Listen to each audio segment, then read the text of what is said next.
আমরা ওই প্রেসিডেন্টের প্রতিষ্ঠানের ব্যাপারে আমাদের কোনো নেতিবাচক দৃষ্টিভঙ্গি নাই, কিন্তু ব্যক্তি সম্পর্কে আছে।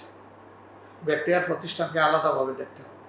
সবার অংশগ্রহণে যে ডায়লগ হলো, যার ভিত্তিতে যে সাধারণ নির্বাচন হলো এবং গণভোট একই অর্ডার, সেই অর্ডারের এক অংশ বাস্তবায়ন হলো, আরেক অংশ উপেক্ষিত হয়ে গেল, এখন পর্যন্ত উপেক্ষিত।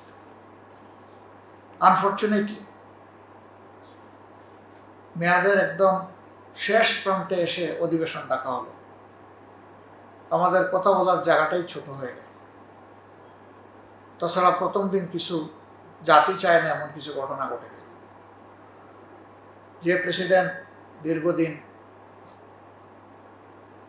স্বৈরাচারের সময় কার্যত তিনি তাদেরকে সহযোগিতা করেছেন, জুলাইয়ের রক্তের উপর দাঁড়িয়ে আমরা চাইনি তার বক্তব্য সংসদে শোনানো হোক।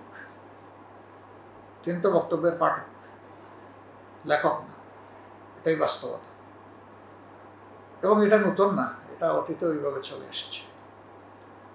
আবার আমরা ওই প্রেসিডেন্টের প্রতিষ্ঠানের ব্যাপারে আমাদের কোনো নেতিবাচক দৃষ্টিভঙ্গি নাই, কিন্তু ব্যক্তি সম্পর্কে আছে। ব্যক্তি আর প্রতিষ্ঠানকে আলাদাভাবে দেখতে হবে। আমরা ওই জায়গাটা সরকারি দলকে অনুরোধ করব যে জাতিকে মুক্তি দেওয়া হোক এই জায়গায়। আপনারা যেভাবে চাইবেন সেভাবেই তো প্রেসিডেন্ট হবে, যেহেতু আপনারা সংখ্যাগরিষ্ঠ। আমরা বিশ্বাস করি আপনাদের দলের ভিতরে এবং আপনাদের শুভাকাঙ্ক্ষী মহলে এদেশের প্রেসিডেন্টের এই মর্যাদাপূর্ণ দায়িত্বে বসার জন্য যথেষ্ট লোক আছে।